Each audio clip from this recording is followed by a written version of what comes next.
You got the questions that I sent you? Yeah, I got them. All right, what is up, team? Welcome back to the show. Today, I'm joined once again by my man, Brandon DaCruz. Brandon, thank you for being back, dude. Absolutely, brother. I'm glad to be back and looking forward to our conversation today. Likewise, after a few technical difficulties, we're here. So, first and foremost, dude, last episode you did, I don't think I've ever gotten that much positive feedback on an episode. I learned so much from that. So, I'm stoked to have you back on. Anyways, today, actually, before we get into it, for the listeners that might not have listened to your last episode, can you just give us a quick, short intro on who you are, what you're currently up to? Absolutely. So first and foremost, I'm so glad to hear the positive feedback, man.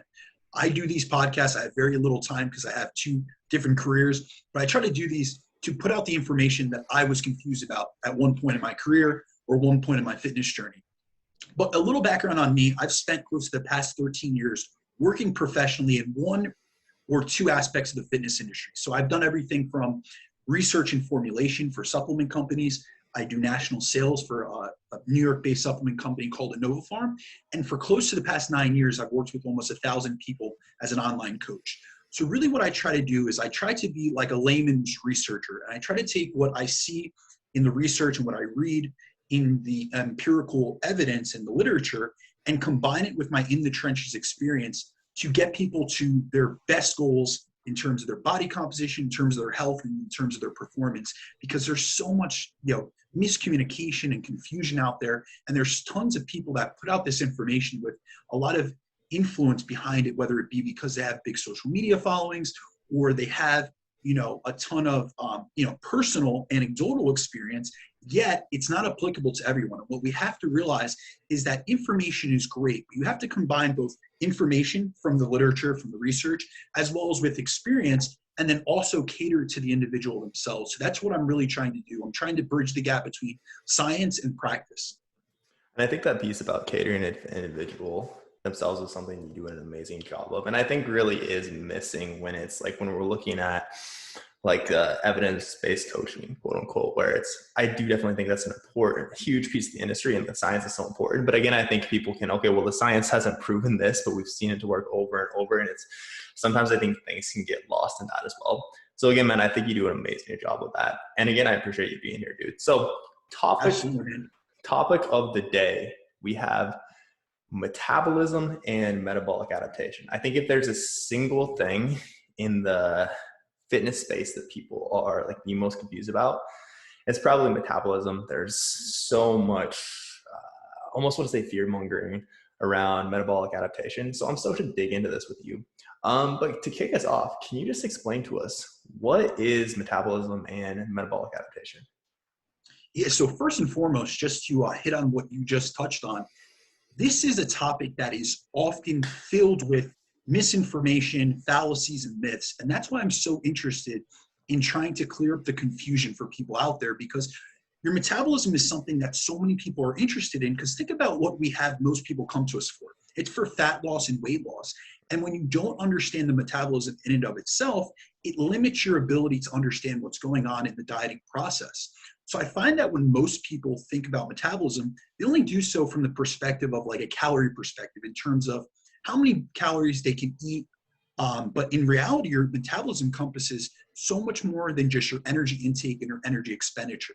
In reality, your metabolism refers to the sum of all the chemical processes your body goes through to keep you alive and the energy you expend throughout those processes. So essentially, how I try to break it down to people is your metabolism is essentially a measurement of the various inputs and outputs, both from your body and your environment, which then determine your caloric needs and your caloric expenditure. And this is an adaptive and reactive system. It's never static. So I always try to get that across to people. Say your maintenance calorie range, the amount of calories that is needed to keep you weight stable or in what we consider energy balance, it's not a static number. It is constantly adapting to the various inputs and outputs of your day-to-day life. And it's important to realize this as your metabolism is always changing based on these various factors, including what you eat, how hard you train, how you sleep, how active you are, among many other factors, including stress, digestion, energy management, all these different things that a lot of people just consider calories in, calories out, but they're not looking at these other various factors that affect that energy balance equation. And that's what leads a lot of people to being confused about what metabolism is, because they look at it through this very narrow-minded viewpoint as being one thing. My metabolism is how many calories I eat or I burn. And it's so many other things. And when you disregard those other things, as we had hit on in our last podcast that we did, there's so many things that are all encompassing. I always tell people coaching is more than just the X's and O's of macros and nutrition and the sets and reps in the gym. It's everything. It's your entire lifestyle as a whole. And that's the same thing when trying to manage and better regulate your metabolism. I love it, man. That makes complete sense. And I love the point too about how this is constantly something that is in flux, right? That's a question I get a lot, like about maintenance calories specifically. People seem to think it's like always one number. And it's, this is literally every single day your maintenance calories are probably at least slightly different depending on like how the day went. So I think that's such a good point you made. So from there, can you define metabolic adaptation for us? Because I think that's a big part of this conversation as well. Yeah, absolutely. Before we go into that, though, I want to touch on just the components of metabolism. Because like I said, it's not just the calories in, calories out.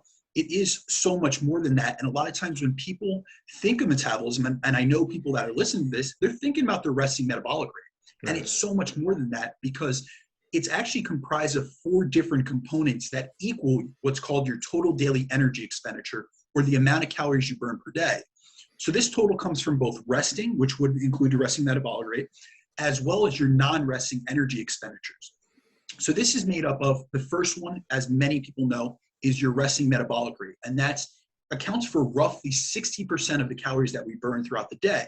Now, resting metabolic rate refers to the amount of energy you burn at rest just to keep the lights on, essentially. And it's the energy that we need to keep our organs functioning properly. So basically, it's the amount of calories that we burn if we were to be laid up in bed all day, like in a science experiment where we were immobilized from an injury. And then your resting metabolic rate is mostly determined by your body weight and body composition, and is most heavily impacted by your internal organs and the amount of muscle you have.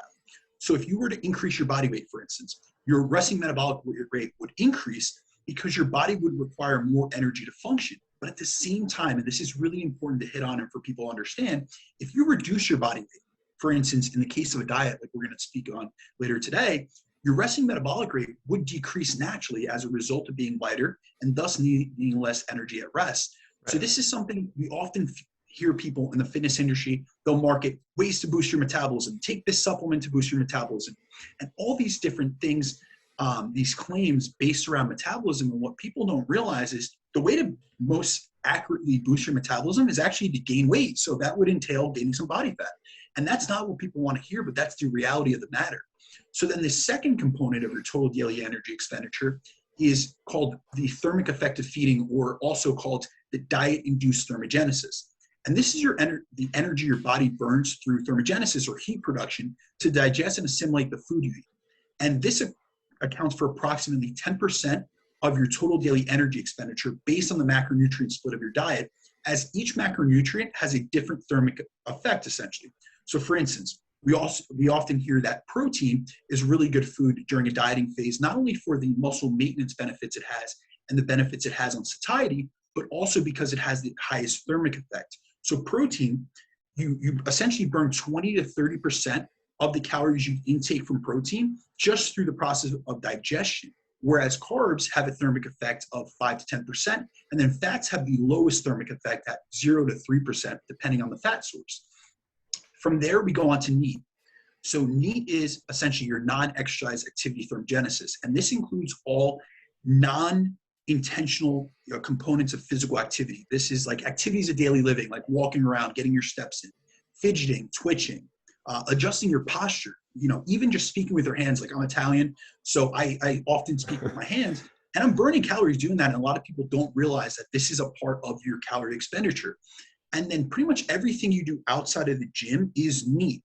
So now here's the thing with NEAT, and what a lot of people overlook, especially in a dieting phase. We're going to go through this later, because NEAT is the most variable between individuals and the most modifiable component of our energy expenditure, and accounts for roughly between 15 and 25% of the total calories you burn per day, which a lot of people don't realize. So this is an often overlooked component, where if you're not moving around and you go into a dieting phase and you become a lot less active, whether it be intentionally or unintentionally, you could be missing out on 25% of the calories that you would be burning per day otherwise. And then the last component of your total daily energy expenditure is exercise activity. And then exercise activity thermogenesis is the energy that we expend doing intentional exercise.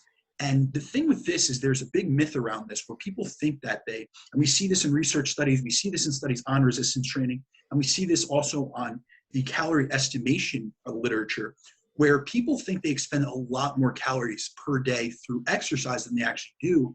But in reality, your exercise only accounts for between 5 to 10% of your total daily energy expenditure. So if you look at that in comparison, if someone weight trains 3 to 4 days a week, that accounts for about 5% of the calories that they burn per day, as compared to NEAT, which accounts for up to 25%.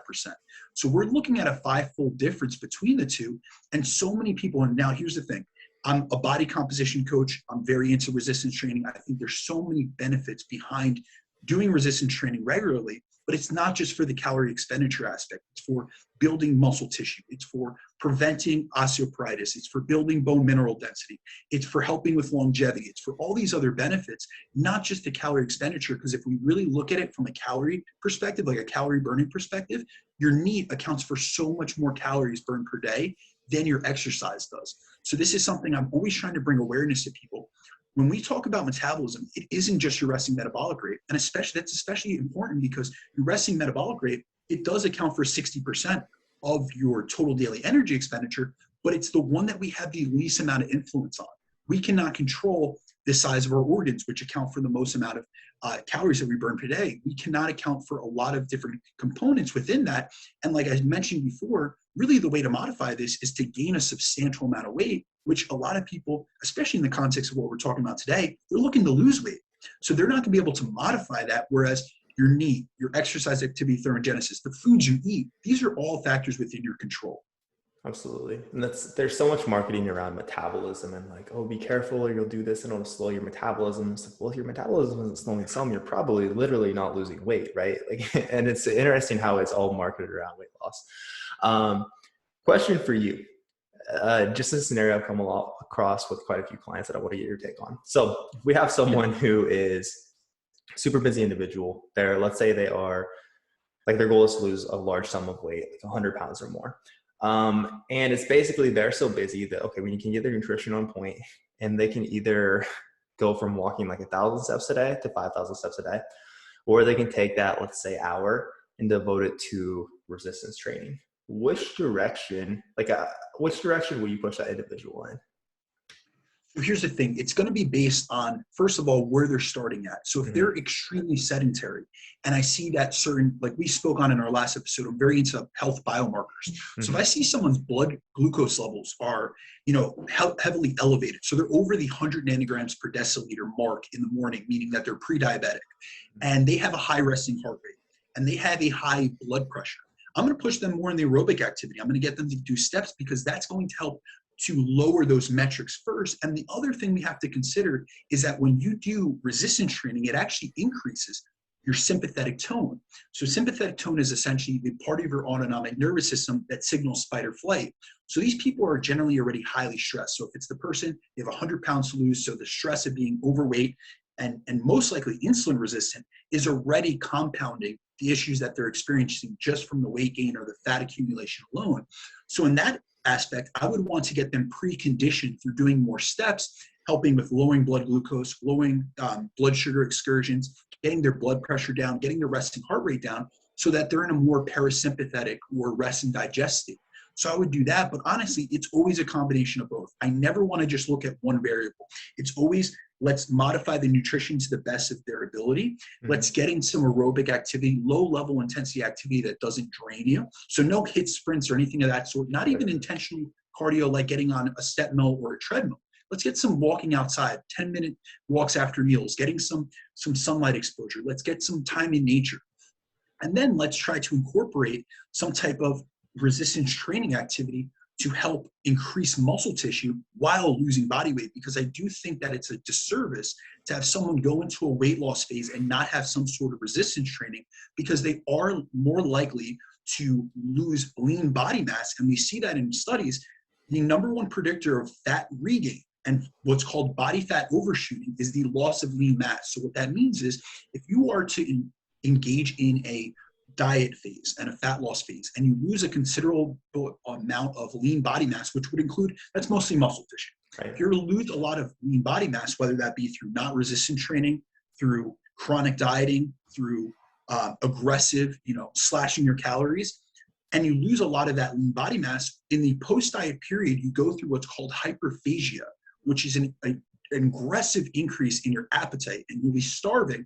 And it's because your body's trying to recruit that lean body mass. And essentially what the body has is certain thermostats. It has a lipostat, which is essentially regulated by leptin, and that's the amount of body fat that it wants at, say, its body fat set point. But it also has like a muscle stat, which regulates how much lean body mass that it wants to have. So when you lose that, it's trying to drive you to increase your energy intake or the amount of calories you need to regain that. And what we often see after a diet, think about it, we're going to go through all the hormonal downregulations. You're in a hormonally downregulated state and your metabolism is lowered during or after a diet. So what ends up happening is you preferentially regain more fat than you do muscle in the period after dieting. So now not only are you trying to regain muscle, but you're regaining a ton of fat in the process. So I always say, like, if you're telling people, if you're instructing people to lose a substantial amount of weight without some sort of resistance training, and this doesn't have to be like an overbearing amount of weight training. It could be a couple days per week, a few sets to failure. Remember, when you're a beginner, you can essentially recomp in a fat loss phase, even at a deficit, fairly easily. The stimulus that you need is so low. So that's where I would look to doing a combination of nutrition interventions, resistance training, and some aerobic training through steps. Okay. So insightful, man, especially all the points about body fat overshooting. And that in and of itself is such a interesting topic and probably an entirely new podcast. But is there, one more question on this before we get back to it, there's like a certain threshold that they think your body, like, so say you lost 20 pounds of lean mass, your body wants to regain, like, if I recall correctly, isn't there a number like 75-ish% or like an approximate amount that, okay, your body will, like, that hunger will stay very high until your body has regained most of that lean mass, right? Regardless of how much extra fat tissue you're adding alongside it. Absolutely. So really what we see in a lot of the literature, and this is something that if anyone's interested in this, I find this fascinating because I come from the competitive world. I competed many times over the last 10 years, and I prep a lot of contest prep competitors. And we always hear about this anabolic rebound. Right. What I always try to get across to people is there is no anabolic rebound. It is anabolic, but your adipose tissue is anabolic, meaning you're going to add more fat tissue than you are muscle tissue. And we see that in research studies from DeLu as well as from Trexler. In DeLu's cases, he's the one that kind of postulated the body fat overshooting effect, which is also known as collateral fattening. Pretty much what that means is the body wants homeostasis in all aspects. So we have what's called like a body fat settling point. Then we also have a settling point in terms of how much lean mass the body is used to holding. So for instance, if you were to lose 40 pounds and half of it was muscle, which we often see, when people don't resistance train or eat adequate protein during a diet, they lose about half and half. Whereas if you are to resistance train and eat a higher amount of protein during a diet, you might be able to skew that over to 80% of fat mass being lost and 20% of lean mass being lost, because we have to keep in consideration fat mass actually has about 12% muscle tissue in it. So anytime you lose fat mass, you are going to lose some lean mass. But the whole intention of proper dieting is to maintain as much muscle, because let's think about it just from like a practical perspective. What do you want? Do you want weight loss or do you want fat loss? We want to improve our body composition, and that includes decreasing fat and retaining or increasing muscle. So what ends up happening is when you lose that amount of lean mass, your body is, first of all, it's losing fat mass. So it's decreasing leptin and all these other hormones, but we're also seeing reductions in, anabolic hormones and increases in catabolic hormones like cortisol. So when you get out of the backside of that diet, your body wants to recoup what's kept it in a safe spot and back to homeostasis. So often what we see is that there's actually a research study by Trexler done on contest prep competitors in the post-show dieting period. And what he saw was in the first week after the diet, they recouped what was considered lean mass, but it was actually water retention. So they regained water weight from the increase in carbohydrates, the increase in sodium, and the water that comes along with every gram of glycogen. In the periods from week 1 of post-contest To week 6, they did not recoup any more lean mass. What they recouped was entirely fat mass. So that shows you that the body, they were experiencing increased hunger, appetite, and they were experiencing the inability to stay full or feel satisfied from their meals, which we'll go into. That's a part of metabolic adaptation. And so we'll see that you start regaining fat very quickly and preferentially. And you see these people, this is why we have yo-yo dieters. They lose very drastically and then they regain it. And oftentimes they regain more fat than they lost. So I always try to get across to people, slow and steady, first of all, is a really good approach to fat loss. And let's maintain muscle because it's so crucial, especially because most people don't just want, people might chase the scale, but when they look at their body, if they've just gotten skinny fat in the process of a weight loss phase, they don't feel like they accomplished their goal. So insightful, man. Cool. I apologize. I derailed you a lot, but I learned a lot from that tangent myself. So to bring it back, okay, so basically the components of metabolism we have that you just touched on, we have resting metabolic rate, we have the thermic effect of feeding, we have exercise activity and non-exercise activity. So in a nutshell, that sums up the components of your metabolism, correct? Cool. So from there, you touched on metabolic adaptation a couple of times. Then can you go ahead and define or explain to us what that is? Absolutely. So let's just think about it from like a high level view.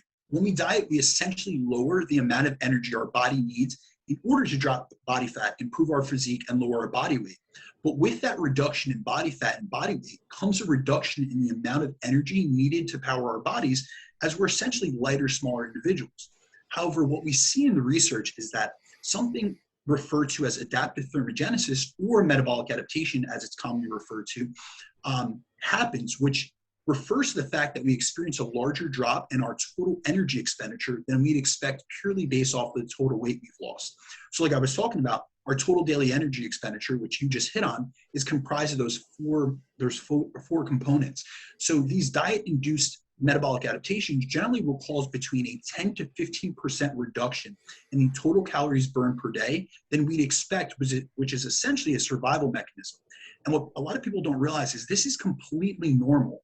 You have to think about from like an evolutionary perspective, our body doesn't want to lose weight.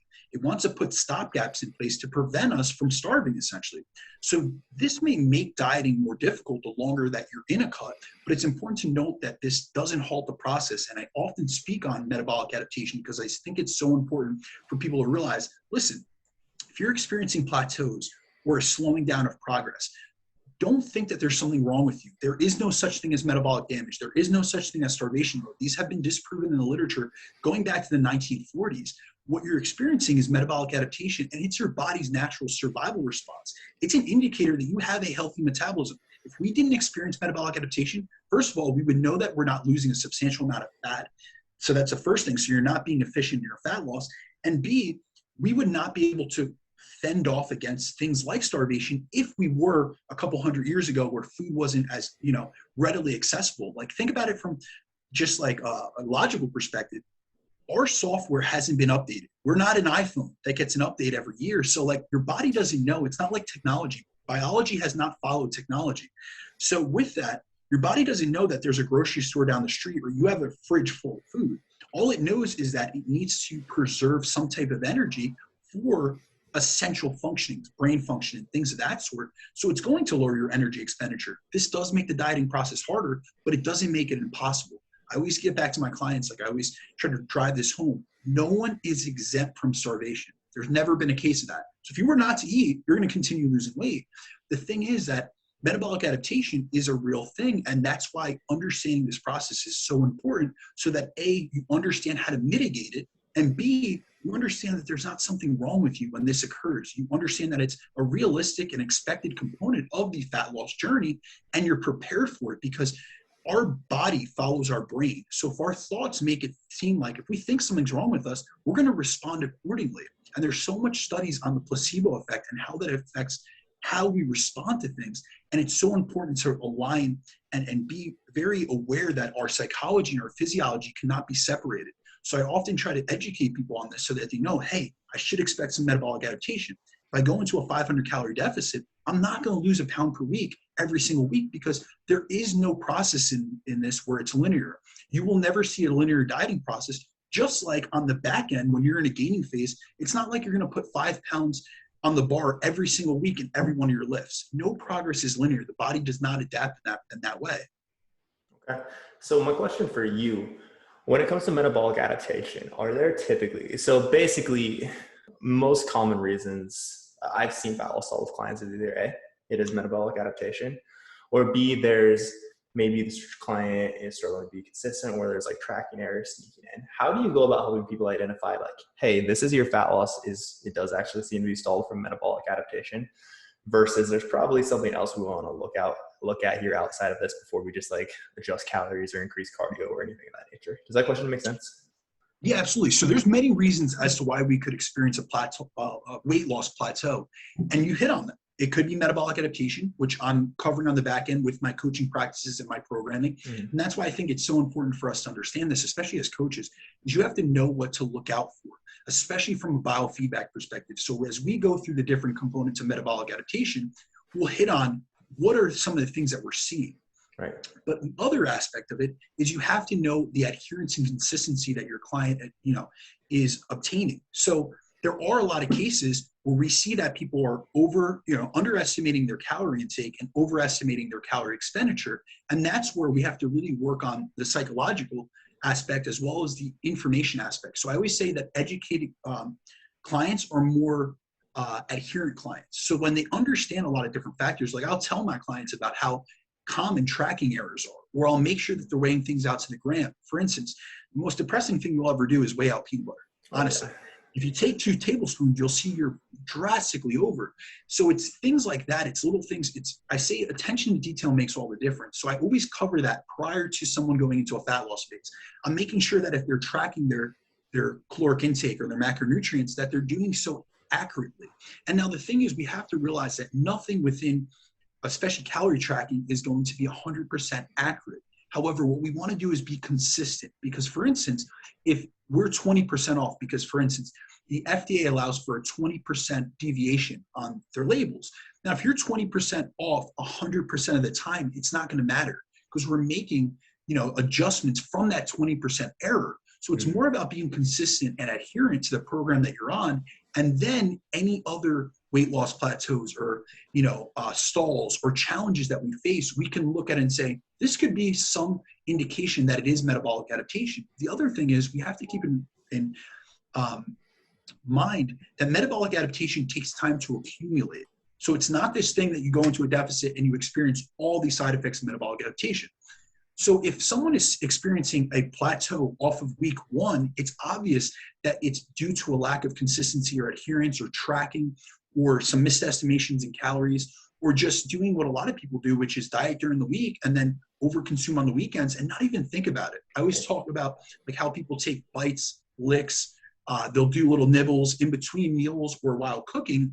I deal with a lot of professionals as well as a lot of mothers, things of that sort, and they're not thinking about the fact that while they were cooking, they were tasting something, they weren't tracking it, where they were waiting till the end of the day to track all their intake. Now we know that dietary recall, our memories are not the best. So it's just being very intentional in the way that you go about your fat loss progress, because that's where it is make or break. Such a good point. And that's typically what I'll say is, I think one of the most common times we'll see this come up is towards the start of someone's fat loss phase, and we're still working through all this education of, hey, here's how we track accurately and do all these things. And all right, so 2 weeks ago, we saw you lose, let's say 3 pounds of this intake. The last week you lost 2 pounds, and all of a sudden it's solved. So it's like, hey, we should probably make a calorie adjustment, right? And it's like, no, that probably tells me, like, as a coach, I need to do a better job, like teaching you through or talking you through, like, hey, where could we be mismeasuring this? Because like you said, if it's, okay, 2 weeks ago, we lost 2 pounds on this intake. Before that, we lost 2.5 to 3 pounds. Like, it's not like, boom, okay, all of a sudden here's metabolic adaptation. Now we just come to a screeching halt, right? It's very slowly and gradually something that's going to happen. No, absolutely. So if you see that type of rate of loss, so say for instance, 2 pounds a week, we know they're in a 7,000 calorie deficit. So they're at 1,000 calorie deficit per day to amount to that 2 pound loss per week. So it's not like metabolic adaptation, when we go into the different components, you're going to see it's only a couple hundred calories. So that's where I know as a coach on my end, listen, this could not erase the deficit, but there are some cases where it is entirely due to metabolic adaptation. And we have to make adjustments because what was once a calorie deficit for that person is no longer a deficit due to the adaptive changes in that person's metabolism. Perfect. Perfect. Okay. So let's get into that then. What are these main components that are affected by metabolic adaptation?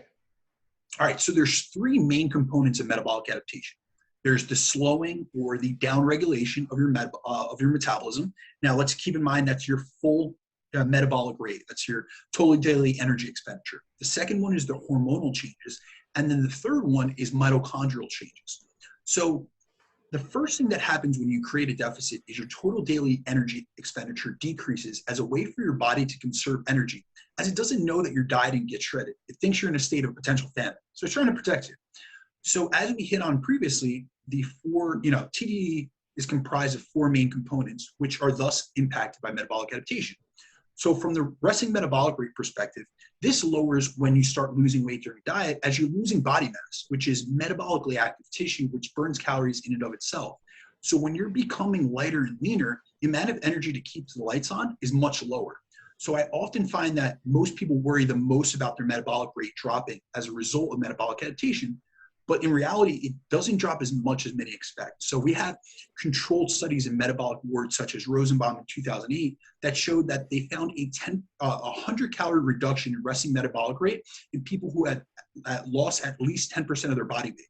So this is very small, especially when we get to the NEAT component. You're going to see people's, resting energy expenditure drop by more than 500 calories. So when we really take into consideration, resting metabolic rate does lower. So yes, your metabolism has slowed, but it's more so that your total daily energy expenditure has reduced. We even have other studies, Rosenbaum and Leibel are some of the key prominent researchers in this field.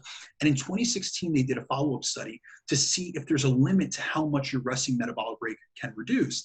And what they showed was your body can only slow its resting metabolic rate so much as it needs this energy to survive. So like I said before, your resting metabolic rate accounts for 60% of your total daily energy expenditure, but it's for the functions that you need to do regardless of what you're doing. If you were to lay around in bed all day, you need that energy just to power your organs.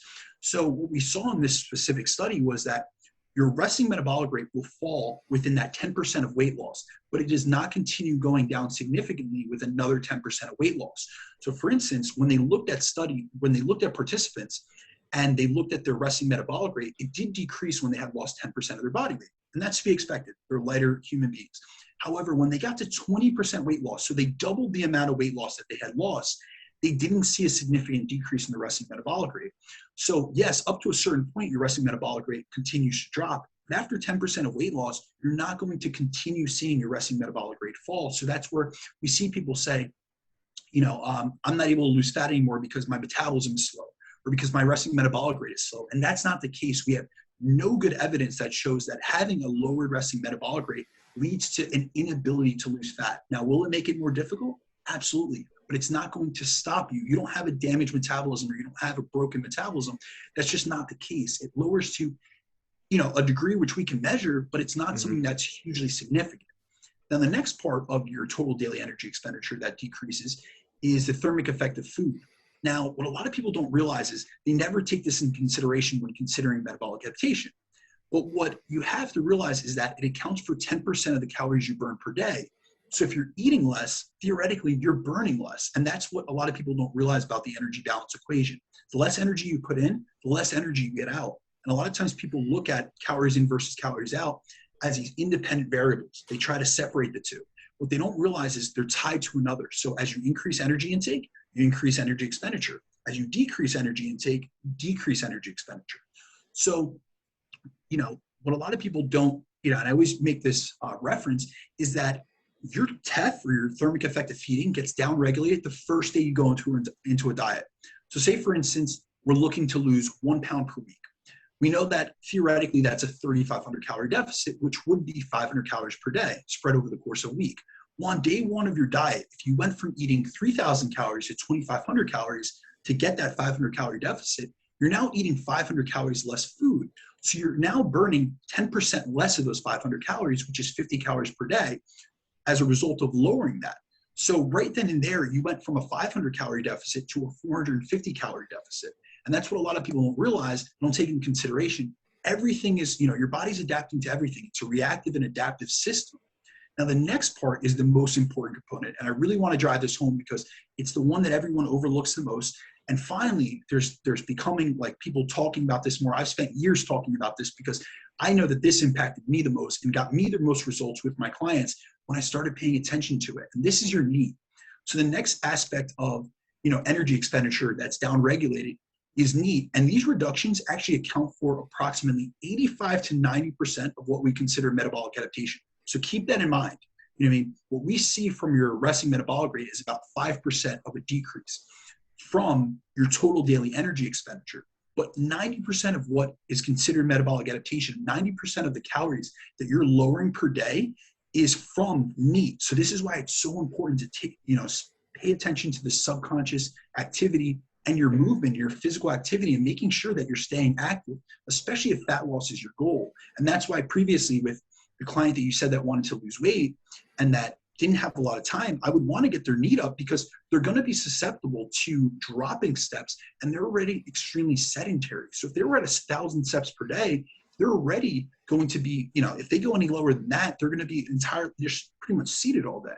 Right. So we actually have research that shows that an individual's energy expenditure can drop by 500 or more calories just due to the impact that dieting can have on need levels. So say that you were looking for 1 pound of fat loss a week and you're someone that adapts rapidly, you have adaptive metabolism, and this causes a drop in need. You can essentially erase your deficit just from the reduction in need, which a lot of people don't realize. And like I mentioned previously, in terms of your total daily energy expenditure, need is the most modifiable factor, meaning we have the most control of it. And it's also the most variable between individuals. So we actually have a study from Black et al.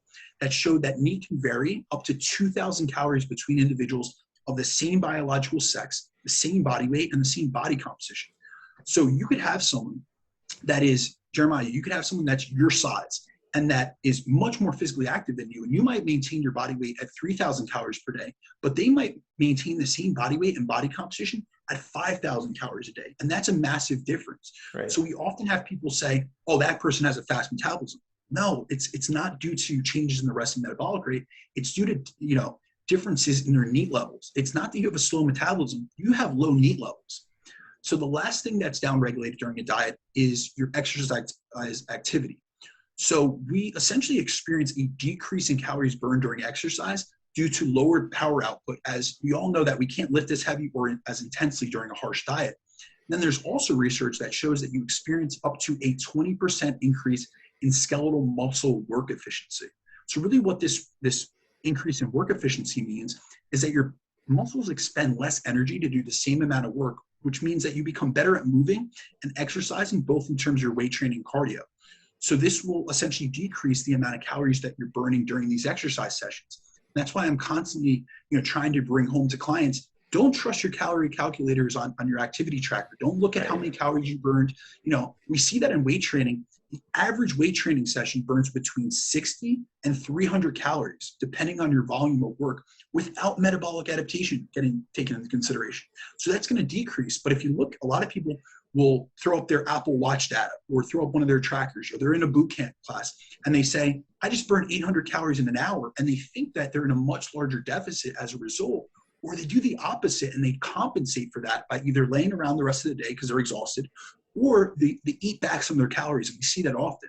Right. And what they don't realize is those things are so inaccurate. They can't take into consideration the actual accuracy of how many calories you're really burning, as well as the metabolic adaptation, which is lowering that output all the more. So say you were burning 200 calories per weight training session, that 20% increase in skeletal muscle work efficiency might be lowering your sessions to 160 calories.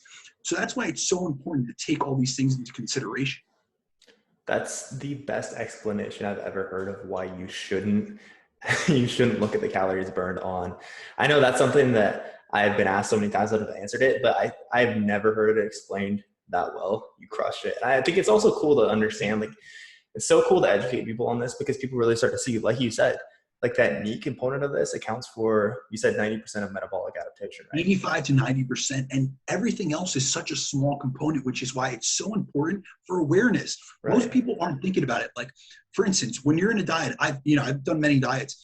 I noticed that, early on that I would be a little bit more compensatory. Meaning I was being lazy. I laid on the couch more often, or my steps dropped. And that's why I think activity trackers are so beneficial from a tracking activity perspective. I always tell people, use the data for what it's most useful for. Right. Use a Fitbit, use an Apple Watch, use an Oura Ring to determine how many steps I'm at. And it doesn't have to be exactly accurate, but like I hit on in calorie tracking before, we want to be consistent. So say, for instance, before a diet, you're hitting 10,000 steps a day according to your Fitbit. Let's maintain that or slowly increment that up during a diet. Don't worry about it being 100% perfect and accurate. However, we want to see if you're going below that, it's an issue because you're obviously burning less calories, you're more efficient, so you're burning less calories even if you were doing 10,000 steps, but you're also lowering your expenditure all the more. And there are so many components of meat that are what's called subconscious, so they happen without our consideration, without us even realizing. I'll tell you, there's video footage of me doing presentations, and I was blinking slower during a diet. I was not speaking with, you see that I speak with my hands constantly. I wasn't doing that during the diet, so I was less fidgeting.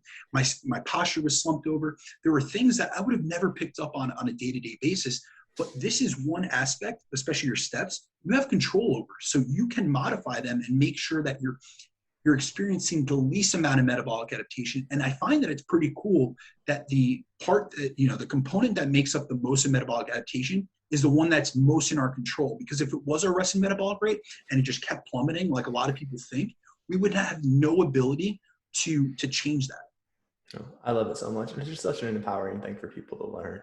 So you really touched on the metabolic changes that we'll see from metabolic adaptation.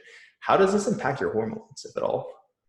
Yeah, so this is an area that I find a lot of people find the most interesting. And generally they find it interesting because it's once you've entered a diet, you've done a long diet, whether it be for a photo shoot or for a contest prep, you start experiencing changes or side effects, essentially, where you start wondering what's going on, and it really makes you curious. And I'll tell you, the first time I dieted to stage, I started noticing, different experiences, negative ramifications that I had no idea were tied back to the diet itself. I thought there was something wrong with me.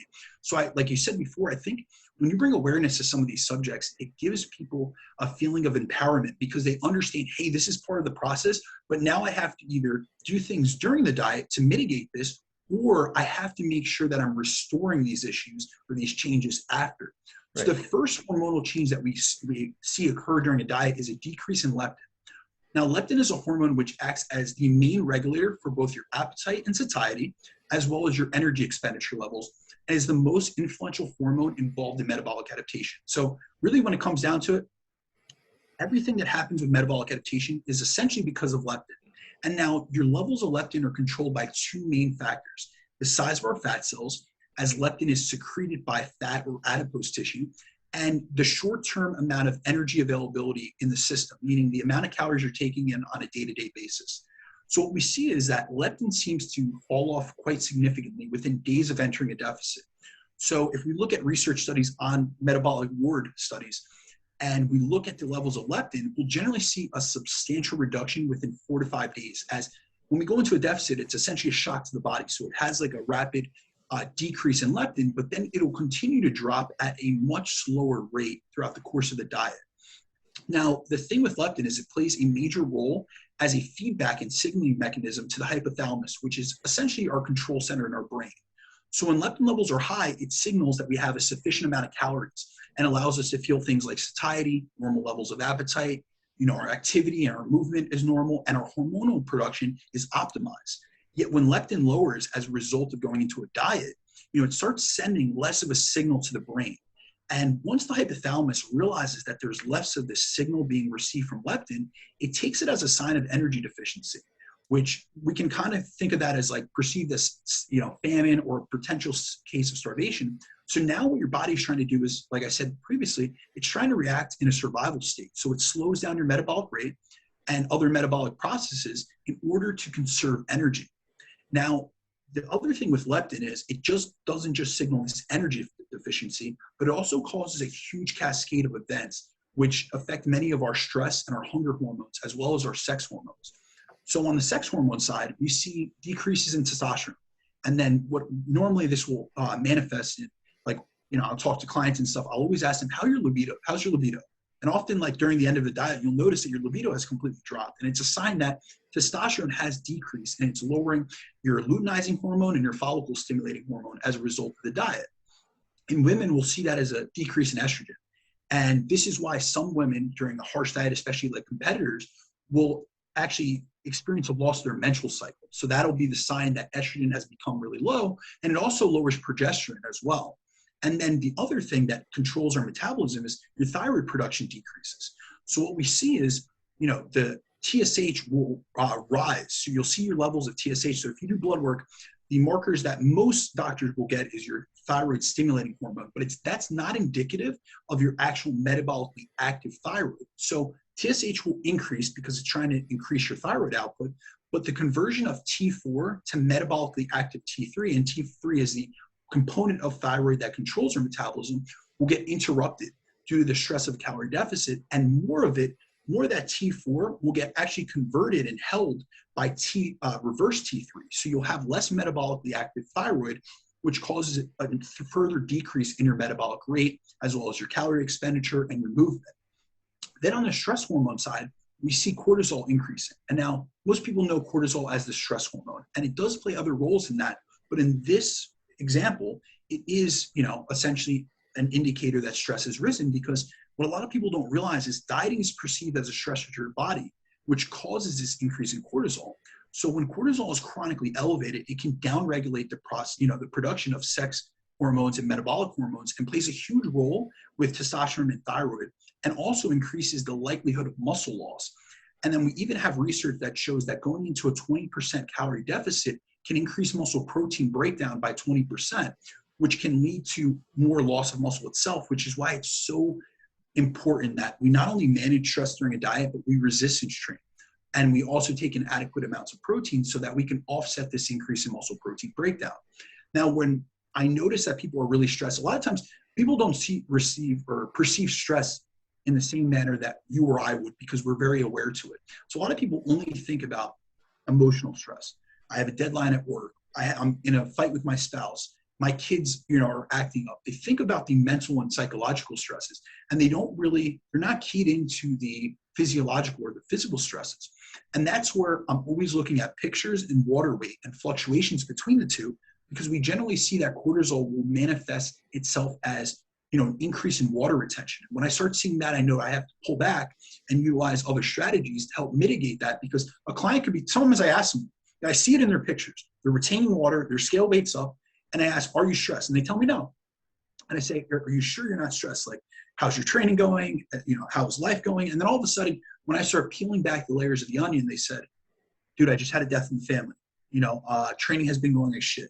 I haven't been sleeping at night. These are all reasons to elevate cortisol, and it's manifesting in that increase in water retention because it acts on the mineralocorticoid receptor. So we have to realize that there's so many different effects, and there's warning signs from the body that are showing us, hey, stress is elevated, the metabolic adaptation is present, and we have to utilize that biofeedback as a way to say, listen, we have to implement some different dietary, whether it be nutrition, supplementation, training, or lifestyle interventions to help mitigate those things. Now, the last area of hormones that are impacted by metabolic adaptation are hunger hormones. And I'm sure everyone that's dieted and listening to this can attest to that, whether they realize exactly what's happening or what's not. As everyone experiences hunger, that's the number one complaint that I hear from people during a diet, is that they're hungry. And what I try to get across to people is this is completely natural and normal. You should feel hungry during a diet. And that doesn't mean that we shouldn't try to mitigate that with different food sources and food selection and different techniques, whether it be meal patterning, meal timing, things of that sort. However, this is a normal reaction from the body, especially due to the effect that metabolic adaptation has on your hunger hormones. So what we have to realize is that leptin is a satiety signal. So as leptin levels decrease, it causes a countering rise in ghrelin, which is our main hunger hormone, which not only increases but drives appetite. And then we also see other satiety-related hormones like PYY and insulin decrease.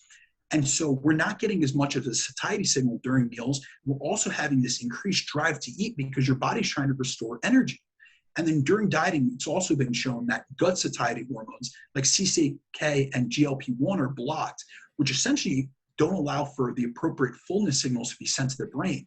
So often what you'll notice is that even when you do a refeed or you do a diet break, or you're at the end of your diet and you finish the diet and you go into a maintenance phase or a reverse diet, people will complain that they've increased their amount of food, but they're still not feeling the same fullness that they'd expect. And it's because these hormones like GLP-1 and CCK are being blocked. So you're taking in enough calories for the homeostatic mechanisms of hunger, but you have this hedonic drive to eat, which is based on pleasure. So you want to eat more because those hormones aren't being, essentially secreted. And that's where we utilize strategies like higher food volume. We try to expand the stomach receptors so that it hits on those stretch receptors, so you get more of a fullness signal to the brain. And then the last part of metabolic adaptation, which a lot of people don't hit on, it's because it's more on a cellular level, is mitochondrial efficiency. So when you diet, your body looks for ways to become more efficient, so it can burn less calories as you're taking in less. So it wants to conserve the calories you're taking in to the best of its ability. So one of the ways that your body conserves energy during a fat loss diet is to increase that mitochondrial efficiency. So increased mitochondrial efficiency is one of the main components that actually decreases the amount of calories you burn per day, because your mitochondria are the powerhouse of the cell, which make ATP. And this is an extremely costly process. So when we're in a calorie deficit, the efficiency of our mitochondria increases to make that same ATP that we need for energy production, but without expending as many calories in the process. So essentially, it's another way of increasing that efficiency. So when people hear you're becoming more efficient, a lot of times they think that's a good thing, but really being inefficient is a good thing when it comes to losing weight. However, these are things we can't avoid. So it's multi-pronged. We're seeing that metabolic adaptation affects you on the metabolic level, on the hormonal level, and then also on the cellular level. And that's why it's so multifaceted. And people have to realize there's so many things and reactions going on. You have to realize your plateau isn't because something's wrong with you. These are, evolutionarily designed mechanisms for your survival. So once people know this, it brings some type of awareness as well as empowerment to say, listen, this is completely normal. I shouldn't expect linear progress. And now I need to go about mitigating these things. Absolutely. I think in Lane Norton's book, Fat Loss Forever, I remember reading that years ago, and he had like the little trident, like the 3-pronged trident that was basically your body's defense mechanism, kind of like you just described, against losing body fat. One thing I wanted to take it back to quick, you mentioned, okay, for the stressed individual who does seem to be retaining more water, we'll implement different strategies to kind of help mitigate that. Would that mean like, hey, maybe we're going to give them a couple refeed days or reduce training volume? Or could you give me just a little bit more insight into like what you would do there? Absolutely. So when it comes to stress, we need to look at the root causes of stress first. Mm-hmm. So often what I find during a dieting phase is that people have the number one thing that's causing their increased stress is generally lack of sleep. You notice that sleep declines during a diet, and sleep is also tied to many satiety mechanisms in the brain. So just one night of bad sleep, of sleep, what's called sleep restriction, so going from your normal amount to 30%, 33% decrease, will cause a rapid increase in ghrelin and a rapid decrease in leptin. But think about what I just covered. We're already seeing decreases in leptin and increases in ghrelin. So that just compounds it.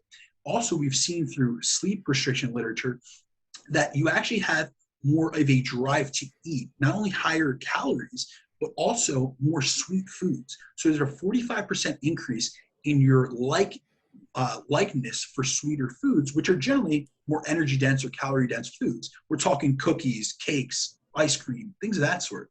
So generally what that happens is, like I said, the calorie inside affects the calories outside. So when you're having this increased drive, it could stall your fat loss progress by causing you to eat more or just feeling more stressed throughout the day and increasing those levels of cortisol. So with that, what I'm trying to pinpoint back is, what is the cause of this? If it's sleep, we have to look at your sleep management techniques. So then we're looking at the architecture of their sleep and their full day in total. So I'm getting sunrise in the morning. I'm making sure to set up their circadian rhythm. I'm having them do a sleep routine at night. All these things to help improve sleep quality, because I find that to be one of the number one ways to lower cortisol as well as to manage sleep, because we all notice that when you go through a night or even extended periods of sleep restriction, the same stressors in your life, whether it be from work or be from your relationship or be from training, you don't respond as well and you don't recover as adequately, both physically and mentally. Other techniques that I use are refeeds, are diet breaks, are just different higher calorie days, because that's going to help to, insulin is counter-regulatory to cortisol. So it's not going to directly blunt that cortisol response, but it'll help put them in a more parasympathetic state, which is what we want to do when someone has highly elevated cortisol levels, because that indicates that they're sympathetically dominant, or they're in that fight or flight response. And then there's also implementation of other supplementation strategies. So I come from the supplement world. I've formulated a lot of stress supplements because stress is one of the most chronic issues that our society is dealing with. So that could include the usage of adaptogens like ashwagandha that have been clinically shown to reduce cortisol levels, or phosphatidylserine. And we utilize that both around times of highest cortisol production, which would be usually post-training and then before bed. And we can utilize that to see what are ways that we can reduce your stress, especially in times of higher stress. So it's a multi-pronged approach. It's a nutritional approach, it's a lifestyle intervention approach, and then it's also a supplementation approach. And the last area that I like to hit on is training. Often when I see someone that's chronically stressed, that's when we'll utilize either some auto-regulation in their training, meaning pulling back on days that they feel most stressed. We'll go into a deload phase where I take an extended period of time, whether it be 7 or 14 days, and reduce training volume and training intensity to lower that. Because what we have to realize is that there's two components of stress. There's stresses that we can control, and there's stresses that are out of our control. And as a coach, when I work with a lot of parents, I work with a lot of busy individuals. Oftentimes, it's not like I can get rid of their kid. You know what I mean? That's not within our limits. And also, I can't get rid of their job or their hectic commute. I could try to reframe their mindset around it, right, so to improve their perception of stress. But there's other factors, training and nutrition, which I can modulate. And those are the areas that are most within my control as a coach and most within their control from a lifestyle perspective. So that's where I look to double down on the aspects within my control that I can impact and I can influence them and I can instruct them on properly to mitigate those elevations in stress. And generally when I put them into a deload, or I give them a refeed day, or I utilize some lifestyle management techniques, we start seeing that what people refer to as the whoosh effect. They automatically lose scale weight, and then that helps them mentally and physically. Absolutely. And I think most everyone listening to this can probably take something from that, because as you said, chronic stress is one of the single biggest problems we see. So no doubt that's applicable. To take this into, to kind of sum all this up. So we've talked through all these different components of metabolic adaptation or metabolism, what comprises each. So what can we do to kind of mitigate or work around metabolic adaptation? Absolutely. So the first thing that I want to get across to people is we have to realize that metabolic adaptation is a natural part of the process. So we can't completely avoid it, because the only way to do so is to stay out of deficit and not lose body fat at all. However, we can do things to minimize some of the factors that are downregulated during this process and to make the process of dieting an easier, more efficient, and more successful one. And that's where utilizing different techniques and taking a different approach will help you essentially manage and kind of steer away from some of the more deleterious and negative effects of metabolic adaptation. So the first thing that I like to look at is the nutrition side, because when it really comes down to it in dieting or in culture in general, we all need to eat. So I always center most of my attention on nutrition first. I think a food first approach, because like I said, not everyone's going to train, or not everyone's going to alter their training. So that's the first fundamental process that I look to for metabolic adaptation. And the first thing that I do with nutrition is I look for a slower rate of loss. One of the biggest mistakes people make are going into a very harsh and aggressive deficit. So they not only incur more of those metabolic adaptations quicker, but a lot more harshly. So for instance, taking a smaller, more acute deficit has been shown in the literature to better preserve lean body mass and metabolic rate. So this will attenuate a lot of the negative effects that we see. So it'll help with, making sure that you don't see some of the hormonal changes off the bat. It'll help with maintaining training performance, which can help with the preservation of lean body mass. It helps to maintain meat levels from dropping as quickly as if you were to take an aggressive approach. So with that, what I really look to do is to put someone in a deficit of around 15 to 20% and not going over a total weekly loss or total rate of loss of 0.5 to 1% per week. So generally what that'll look like is in the beginning of a diet, when their calories are higher, stress is lower, they haven't incurred any metabolic adaptation, I might start with a goal of 1% weight loss per week. So if someone is 200 pounds, losing 2 pounds per week during the initial phase. From there, I switch down to 0.5 and even lower, especially if they're getting into lower and lower amounts of body fat. So really what we want to look here is the higher body fat that you have, the more you can lose in the beginning. And as you get leaner and leaner, you're more predisposed to losing lean body mass. So we want to take a slower rate. Now that works in two different aspects. First of all, you're going to be incurring more metabolic adaptation. So your rate of loss should slow down. So it kind of goes proportionally in check with one another. The next thing I do from a nutrition aspect is we have to set up calories, macronutrients, and the diet in totality in a more adequate or optimal way. So the first thing I'm looking to do is get a higher protein diet set up. So protein is priority. It's king. Protein, eating a higher protein diet is going to help with retaining your muscle mass, which we saw was so important for the process of avoiding fat regain post-diet, but also preserving that metabolically active tissue. It also has a higher thermic effect of feeding, like we hit on before, and it also helps with satiety, so it's going to help you manage those hunger levels. So that's why protein first. The next thing is I want to set adequate fat intake for the absorption of fat-soluble vitamins and for hormonal production, because we know that most of your hormones are created from cholesterol, which comes from fat. And then the rest, I'm filling in the calories from carbs to maintain training performance. And really what I'm trying to do is pair their training or their nutrition to their training. So depending on if I have someone that does CrossFit, we're going to take a higher carb approach. If I have someone that does more aerobic training, we might take more of a balanced macronutrient approach. If someone is doing bodybuilding or more body recomposition, I'm looking to increase the carbohydrate content and keeping more of the energy substrate from that to pair up with their activity, because that is a process that goes through glycolysis or carbohydrate metabolism. And then also, I'm looking for them to eat more high volume whole foods, because those help to increase satiety, manage hunger. And we also see that processed foods have a lower thermic effect of feeding as compared to unprocessed foods. So by simply eating higher volume foods, you're going to burn a little bit more calories and get more of that calorie expenditure as a result. From there, I'm looking at NEAT levels. So I actually put NEAT above in terms of my priority list over training. And it's not that I'm saying that I don't look at training, because I'm going to hit on that next, but this is the most modifiable component of your metabolism, which is affected by metabolic adaptation. So I think that that's such a crucial component. So right off the bat, I'm modifying someone's NEAT levels. I'm making sure that if they weren't tracking their steps prior to a diet, that I get at least a 1 to 2 week maintenance phase where they're either at maintenance or in a surplus, and I'm tracking what their general movement is. So I could see, where is your baseline? If you're at 8,000 steps, I'm not going to let you go below that during the diet, because we already know that other aspects, your blinking, your fidgeting, your posture, they're going to get down regulated, and that's going to decrease your calorie expenditure. So I'm going to make sure at least we get your steps in check and accounted for. From there, my whole thing is preserving as much lean body mass as possible. We don't want just weight loss, we want fat loss, and we want body recomposition, in most optimal cases. And that's something I've seen with many of my clients, that I can recomp them through the process, especially initially through the diet, because I'm taking a less aggressive deficit. We also have to think about muscle burns proportionally much more calories than does fat tissue. So it burns about 3 times more calories than fat tissue does. So muscle, for every kilogram of muscle tissue, you burn 13 calories as compared to fat tissue, which only burns 4.5 calories per kilogram. So that's where we take a smart training approach. I want them resistance training regularly.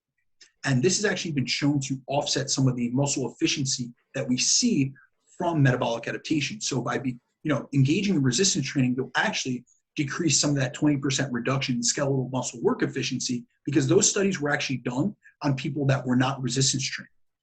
And then we also want to focus on maintaining an adequate stimulus to maintain muscle. I always tell people, what you were doing previous to the diet, you should be maintaining that. Don't go to a completely different training style, especially off the bat.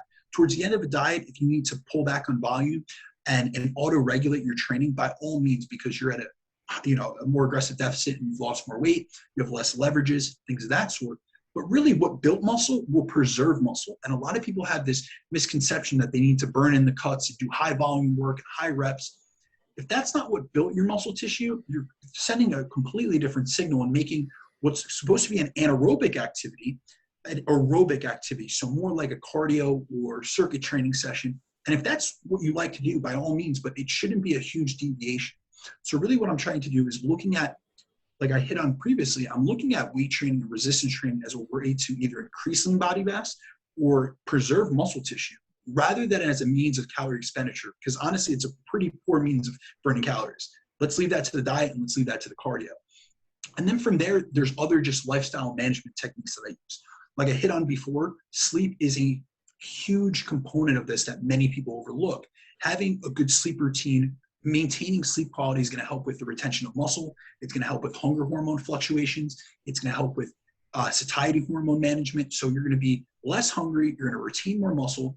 You're going to have better hormonal status, especially from growth hormone and testosterone secretions that happen during the night. So these are major components that people overlook when they think about dieting. They think about fat loss. They only think about the diet, and they think about training and potentially cardio. And they overlook other aspects of it. They think about it, it's only calories in, calories out. So let's manage the calories, let's manage the training volume, and let's do some cardio. And there's so many other aspects. And the last thing I really like to center home on, and I monitor with my biofeedback with people, is their recovery. I'm looking at that both from a training perspective. I'm looking at that from a cardio perspective. So I personally don't include high intensity cardio in honestly any of my programs at this point, just due to the recovery debt that it incurs. And it really, we've seen that it isn't more optimal for fat loss on a head-to-head perspective as compared to aerobic, steady state. So with that, I'm really trying to make sure that the recovery in all aspects of their life are optimized, because that's going to help with preserving lean body tissue. And it's also going to help with them maintaining adherence to the diet, which is the king. So really, when it comes back to it, these are all strategies to help manage metabolic adaptation. But even if we didn't have metabolic adaptation, this is what I consider to be the most optimal way to diet in general. And then from there, I tell my clients, realize the rest is out of your control. Whatever else is happening, we have optimized and set up your program to be 100% optimized in terms of our approach. And we will incur some difficulties, some obstacles, some challenges, and some setbacks. But these are things that we've already come to expect, we've become aware of, and now we're able to tackle head on. Absolutely. And I think one of the coolest recurring themes of all this has been so much of this is under your control, right? So don't tell yourself, whatever, it's my genetics, it's my metabolism, I can never create the physique I want. There might be, as you said, some bumps along the road, but you are absolutely in control of so much of this. And that's such a cool theme of this entire podcast. I know this is going to be required listening for a lot of my clients who are currently in fat loss phases. Once again, man, you absolutely crushed this. I think you outdid yourself on your last show even. So much application from this episode. I know you also have another call here coming up pretty shortly, so I want to let you run. Before I do so, will you just tell people once again where they can find you and anything at all you would like to plug? Absolutely. So you guys can find me at the best place is honestly on Instagram. It's at @BrandonDaCruz_. I also have a website, Brandon DaCruz Fit. If you guys have any inquiries, any questions, feel free to email me. That's the best place to find me these days. And it's bdacruzfitness@gmail.com. And one thing that I just want to, encompass this all with is realize that there isn't something wrong with you. There's not, you don't have a broken metabolism. And really, when we look back at it, your metabolic rate is not the most influential part in whether you gain or lose weight. We actually have studies that disprove that. It's your levels of physical activity, both in terms of how successful you are at weight loss, but also at weight loss maintenance. So realize this is a natural part of the process. If you encounter setbacks and some limitations during the process of fat loss dieting, it's completely normal. And it's something that A, we should expect, and B, just realize that it's something that it's not insurmountable. So I always try to get across to people, this is a challenge. Anything worthwhile is worth sacrificing for and worth working hard for. And the same thing can be applied to fat loss. So don't let these stumbles across the road set you back or limit your self-beliefs. Allow this to be a challenge to you, to utilize the things you learned in today's podcast to go forward and move past this. Absolutely. And again, I think anyone stuck right now listening to this episode, you'll absolutely know how to navigate through it. So again, man, I appreciate you being here. Thank you so much for your time, dude. Absolutely, man. Looking forward to the next one.